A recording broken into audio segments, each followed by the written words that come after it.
The General is my favorite Buster Keaton film. Like Charlie Chaplin, he's done so many.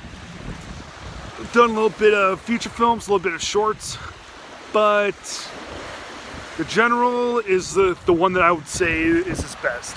There's The General, there's Steamboat Bill Jr., and there's Sherlock Jr., which are also really good ones. But today's review will be his 1926 or 1927, because the release dates, it's film from those years, The General.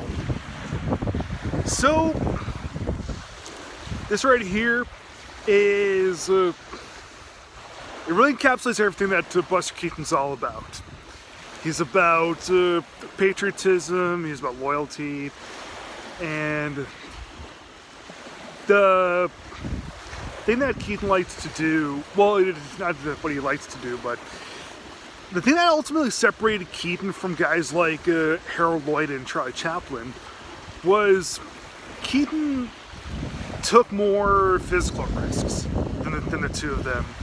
I mean, sure, you had some really funny things in a Charlie Chaplin film, but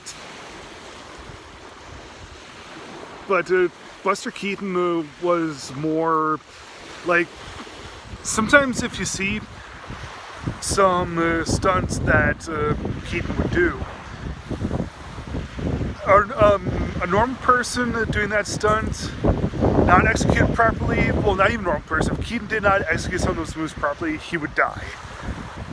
And yeah, because this was back in the 1920s, right? And they didn't have green screen, they didn't have crazy special effects. Like this day and age, everything would all be done as green screen. But in terms of Buster Keaton, no green screen, no way, no dice.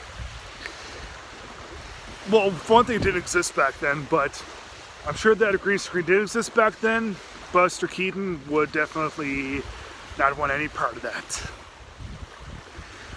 So the movie is about Keaton, who plays this man named Johnny Gray, and it takes place during some American war. I'm not sure if it's a Civil War, I'm not American, but whatever.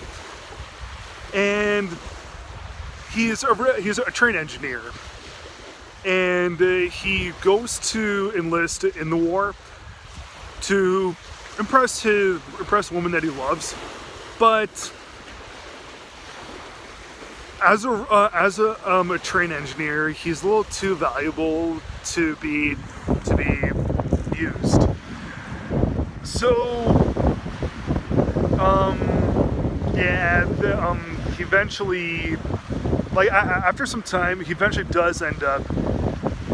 Well, he eventually does end up getting towards the lines and on the trains. And a little bit of espionage. Well, not really espionage, but yeah, he eventually does get somehow involved into the war. You'll see why. It's this a complex film also. Like, it's very fast paced, very fast moving, and yeah, eventually things go the way that he wants to. Becomes a major hero, and yeah, that's really what the movie's about in a nutshell. I do recommend that people see this, because you get to see actual stunts being performed, like death-defying stunts by Keaton.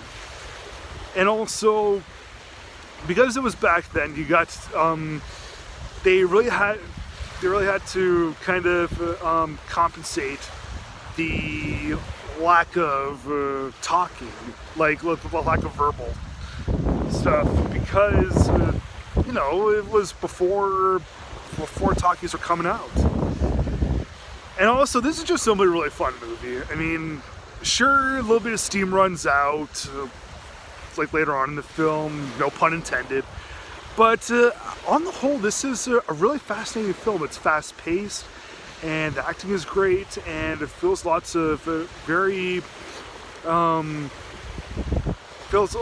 there's lots of life lessons in this that are very moral.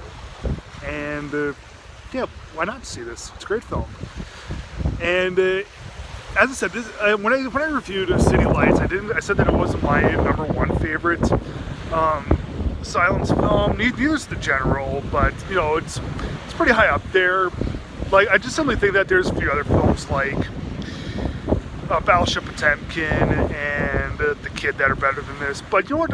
Whatever. This is still a great film, and I'll still give it my highest score of 4 stars.